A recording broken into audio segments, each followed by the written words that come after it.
on Modern Marvels.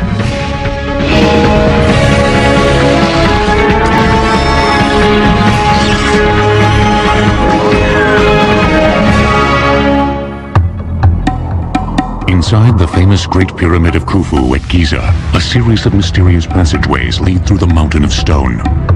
Passing through a magnificent grand gallery, the main passageway finally ends at a granite-lined vault, deep within the massive structure. Called the King's Chamber, many scholars believe that this is where the great Khufu was finally laid to rest. But was he? For centuries, these extraordinary edifices have inspired an enduring fascination in people around the world. Generations have wanted to see them, study them, and unlock their age-old secrets, such as why and exactly how they were built. And yet, despite the best efforts of researchers, the solutions to many questions surrounding the pyramids remain tantalizingly obscure.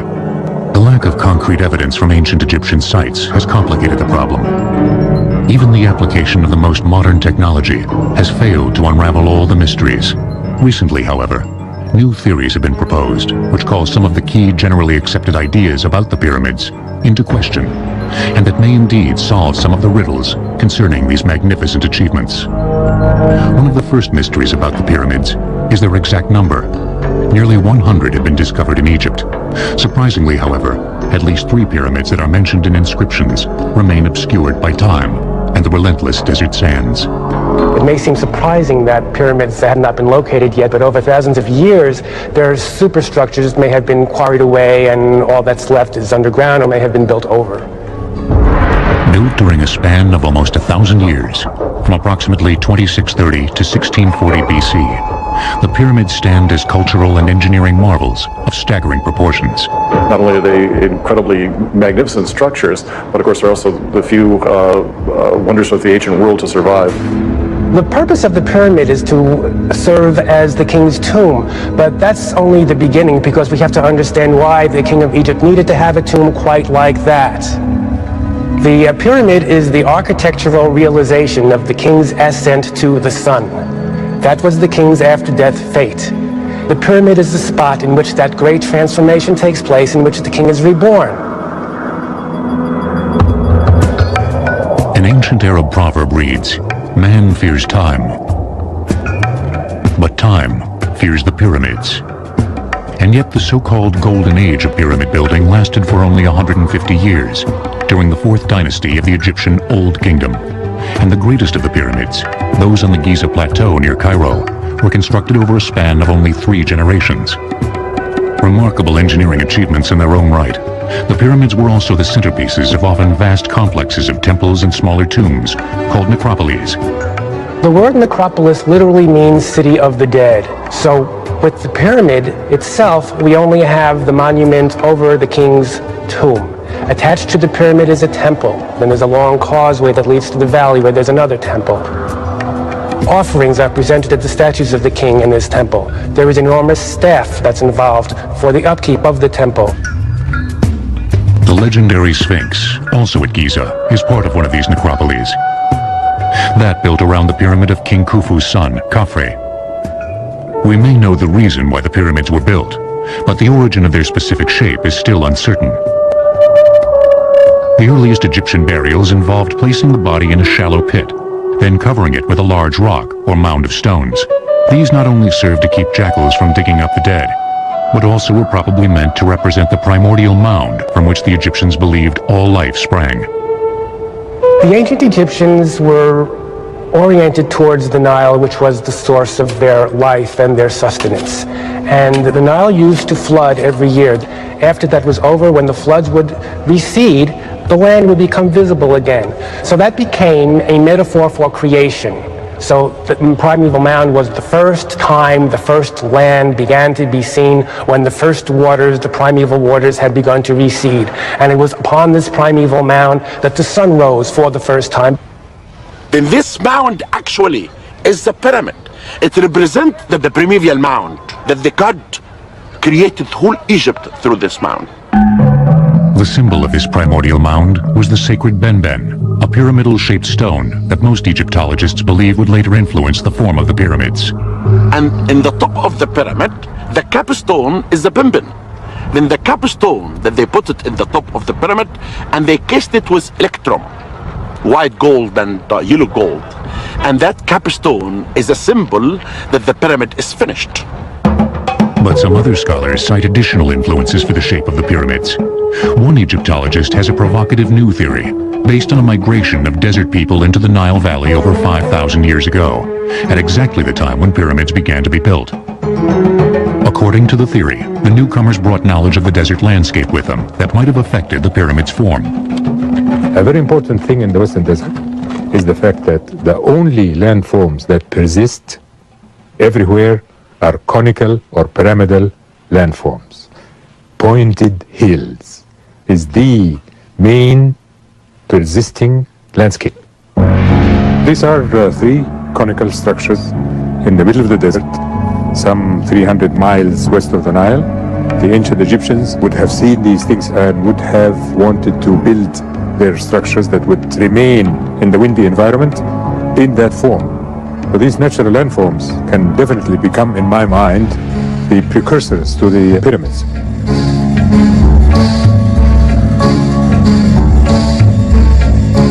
But before actual pyramids were built, Egyptian tombs went through another stage of development, the mastaba.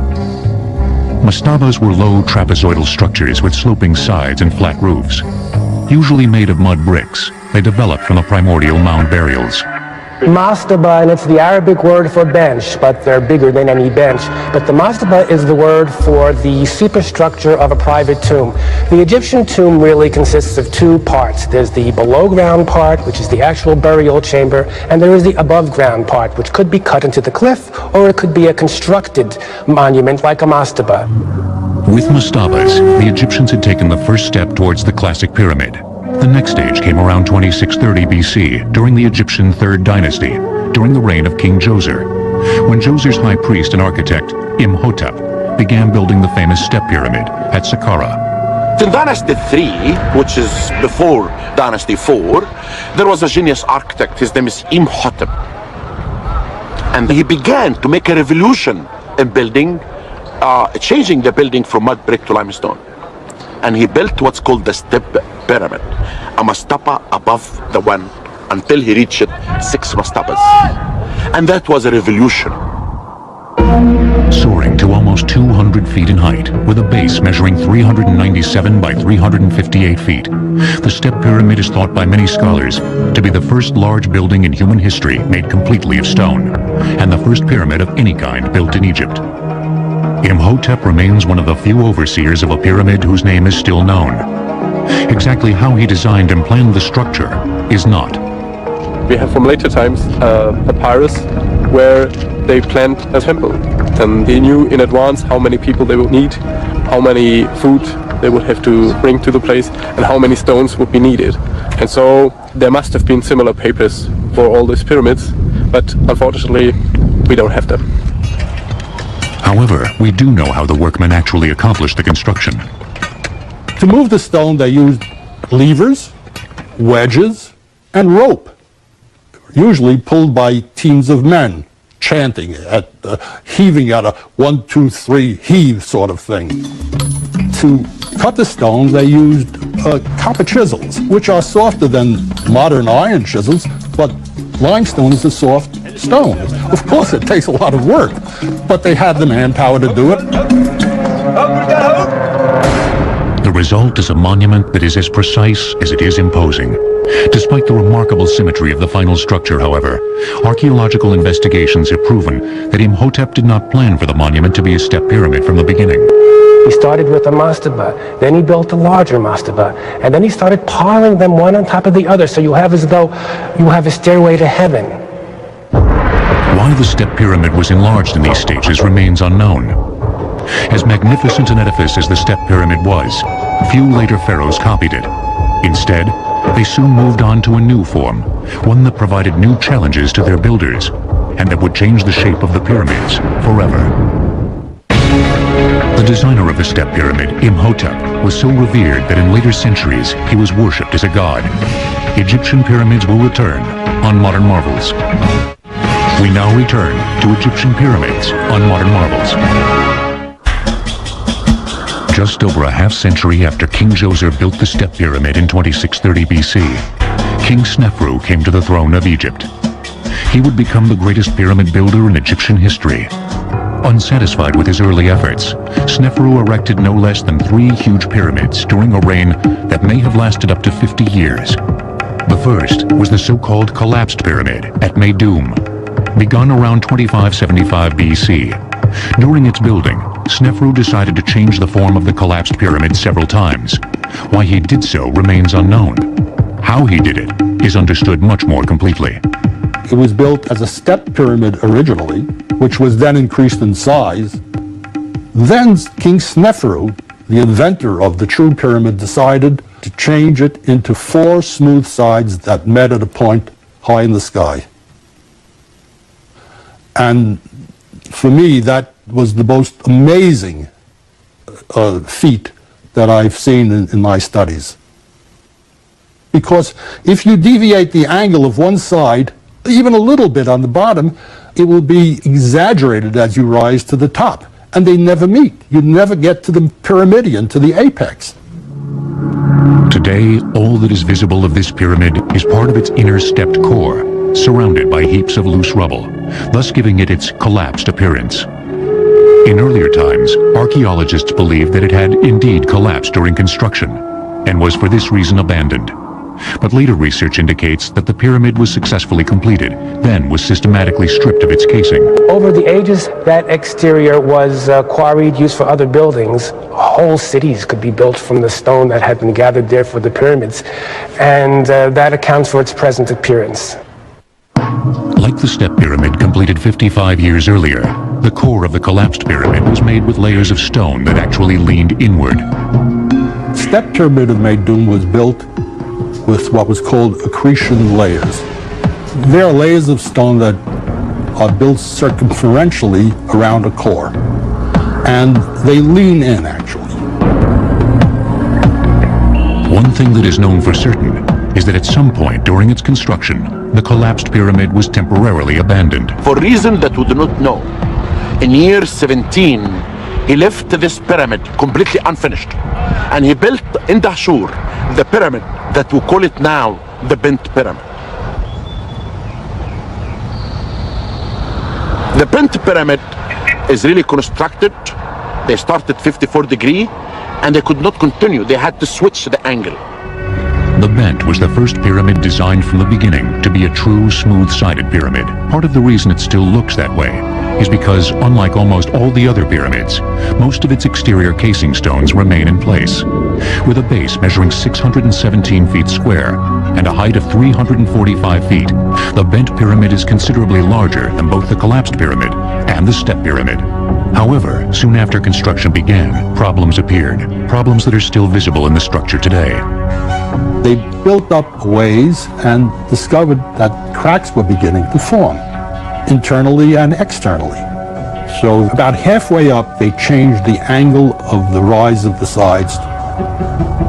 The problem was the pyramid was built on a clay subsoil. It couldn't support the weight of the pyramid, and that was the reason for the cracking, but they didn't know it at the time. The method of laying the masonry on the upper portion of the pyramid was also modified. Instead of the earlier technique of the stones leaning inward to match the angle of the outer slope, the later courses were assembled in nearly horizontal layers. This was not only easier to accomplish for the workers and masons who built the pyramid, but also made the structure far more stable. With these engineering lessons learned, Snefru then undertook the building of a brand new pyramid, one that is still hailed as among the most beautiful and perfect pyramids ever constructed, the Red Pyramid. They went just 1 kilometer to the north and built this massive stone building behind us, which is called the Red Pyramid, because of its appearance, which is better to be seen in the morning light when all these stones really have a red touch.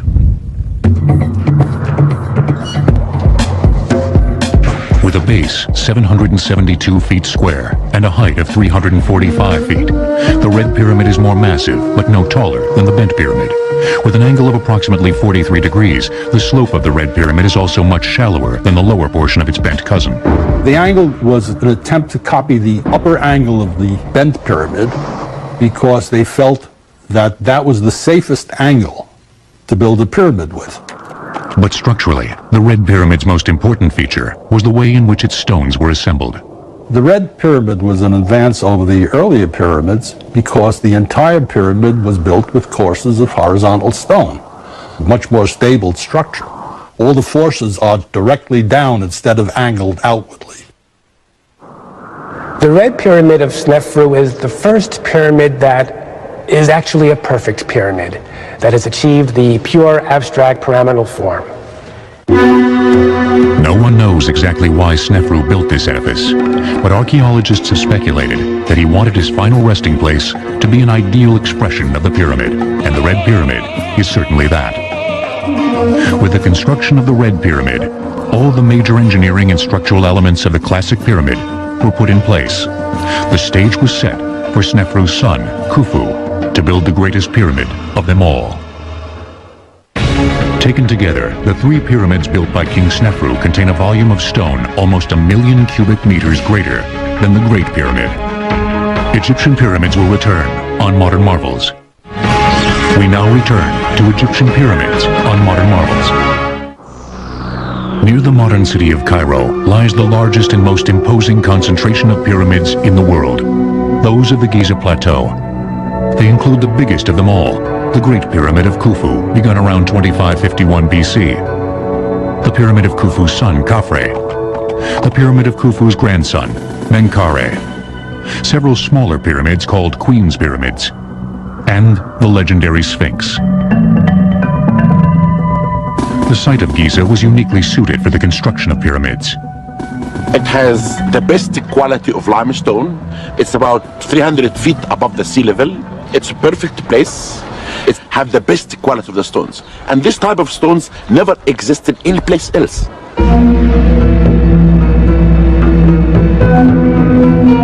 Giza was also less than a mile from the banks of the Nile, making the movement of manpower and supplies to the site far easier. The Nile was the great artery of ancient Egypt. There were no roads per se, so the river was instrumental. Stone was shipped over the river in barges, not only limestone from one side of the river to the other side of the river, but granite, which came from hundreds of miles away to the south. Before construction of the Great Pyramid could begin, its builders had to find a way to make the site completely flat. Many Egyptologists believe that water was used. First, a shallow channel was dug around the site, then it was filled with water. Since the surface of the water would be exactly the same height in every part of the channel, the Egyptians only had to flatten the dry portions down to the level of the water. But not everyone agrees that this is how the site for the Great Pyramid was leveled. Martin Eisler is a sculptor who has studied Egyptian construction techniques for over 30 years. He has several provocative theories about the building of the pyramids, which are supported by decades of painstaking research and observation. I do not think that the Great Pyramid was leveled by means of water in any form. I think they did it with no more complicated a device than this instrument called a square level. It's actually an A-frame, as you can see, with two legs and a plumb bob hanging from its apex. There's a mark in the center that tells when the object is level. You level a small area with this and erect two posts, perhaps 7 feet apart. You mount a board on the post. You could take another post of equal height to the first two and place it at a distance. Using the board as a sighting rod, you could then cut drafts in the bedrock until the pole is at a level with the first two poles in the small area that you've cut. Let's call it the leveling area. This process could then be repeated until the entire base of the pyramid was leveled. Yet while experts may disagree on the methods used to level the Great Pyramid, they all agree that the results were remarkable. They did an astonishing job on leveling the Great Pyramid. It deviates by less than an inch from the northern corner to the southern corner, which is a fantastic accomplishment. The next stage was laying out the base. This was important because the orientation of the pyramid was crucial for religious reasons. You often read about how closely the pyramids are aligned to the cardinal points. north, south, east, and west. Because just as the pyramid points heavenward towards the sky is also anchored in the earth by the pyramids, because the Egyptians associated the cardinal points with the circuit of the sun, with the sky, and with various constellations. The generally accepted theory is that the pyramids were oriented using stellar observations. By bisecting the angle between the points where a particular star rises and sets on the horizon, a direction of true north can be obtained. But other experts, including Martin Eisler, believe that a different method was used instead. It's very hard to point to a distant star and get the accuracy that they were able to achieve. I think they oriented the pyramids by means of the shadows cast by the sun. First, the builders would have placed a perpendicular stake, called a gnomon, in the ground.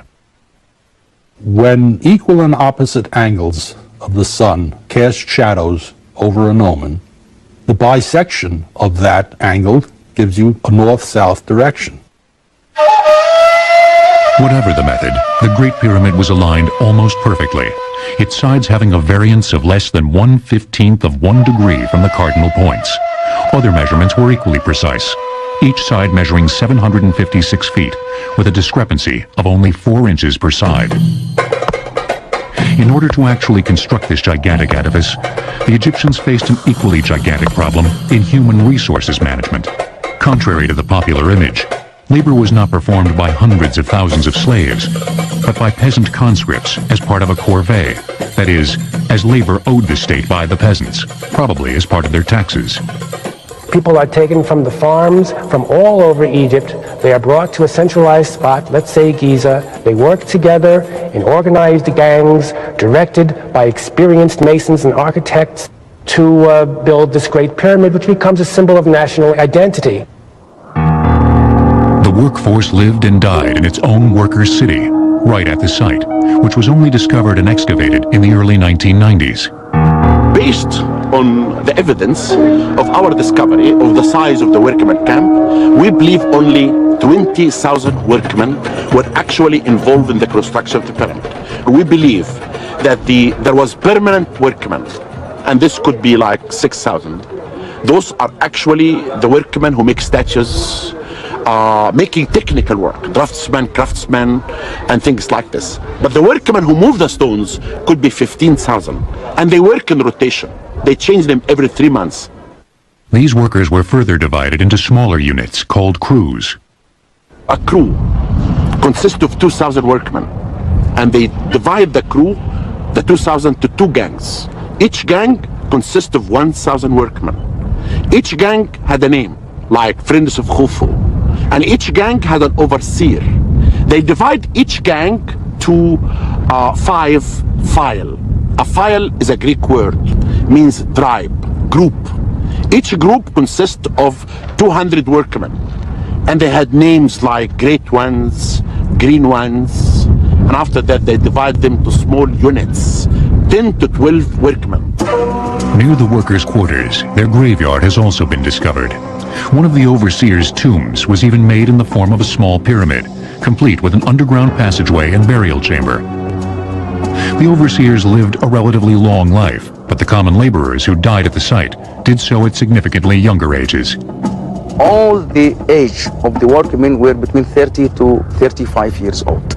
But the artisans, their ages were between 40 to 45. And this gives us an idea about the levels of the workers' community. The artisans were not carrying stones, were not pulling up stones, they just carving, and it was a light work. But these people who were buried down, they worked in a hard work in constructing the pyramids. The workers were kept supplied by a small army of merchants and tradesmen who transported their goods to Giza by boat.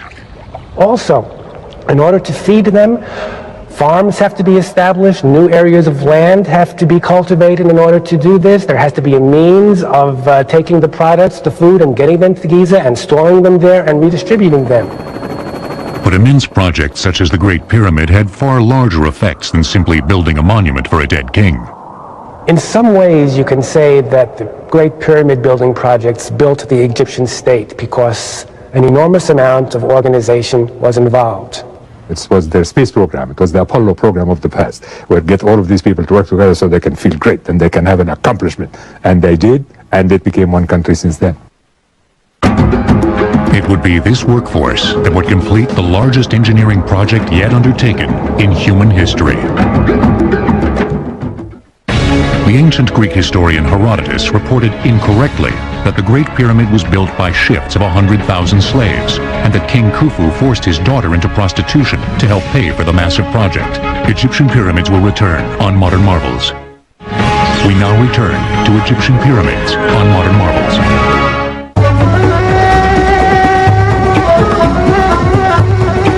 The workers who quarried the majority of the building stones for the pyramids at Giza labored at a site that has only recently been cleared of debris.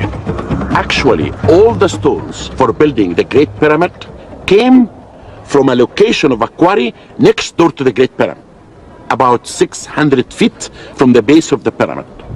And we discovered this location. There's a grid pattern in the ground from which blocks were removed. There were trenches built in grids. They dig down the trenches, which are about 2 feet wide, and then they'd split a layer of stone off. And they did this layer by layer so that there's a bluff above the pyramid now that must be 20, 25 feet high. Workers used simple copper tools, like these preserved in the Cairo Museum, to rough out the limestone blocks. Afterwards, using tools much like these, masons smoothed the sides and edges of the blocks. Then, employing wooden sleds and ropes such as this, the blocks were dragged to the pyramid.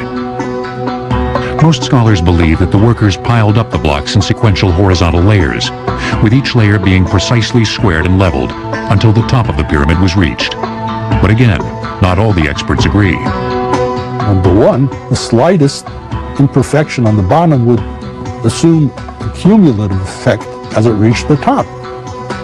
In addition, when I looked at the Great Pyramid, I could see that almost none of the courses were truly level. And I realized then that this was not the way to go. There had to be another approach. And this is what I devoted many years to finding. Using the collapsed pyramid as a prototype, Eisler proposes that most pyramids built after the collapsed pyramid consist of 3 stages of construction. First, an inner stepped core, not unlike the core of the collapsed pyramid, was built. Then, the base was enlarged, and the large steps were progressively filled in with a second layer of smaller steps, creating a shape much closer to a true pyramid. Finally, the small stepped exterior was encased in a layer of finely finished limestone, creating a true smooth-sided pyramid. Because so much of the original stone remains on the Great Pyramid, it is impossible to tell if this 3-stage process was used in its construction. But as evidence for his theory, Eisler points to a number of smaller pyramids, called Queen's Pyramids, that stand alongside the large pyramids at Giza, and which were built at about the same time. And the remains there show a nucleus of large steps, which were then filled in with what we call packing stones, which were smaller stones and brought it to a more pyramidal shape. And finally, this whole thing was encased with a mantle of smooth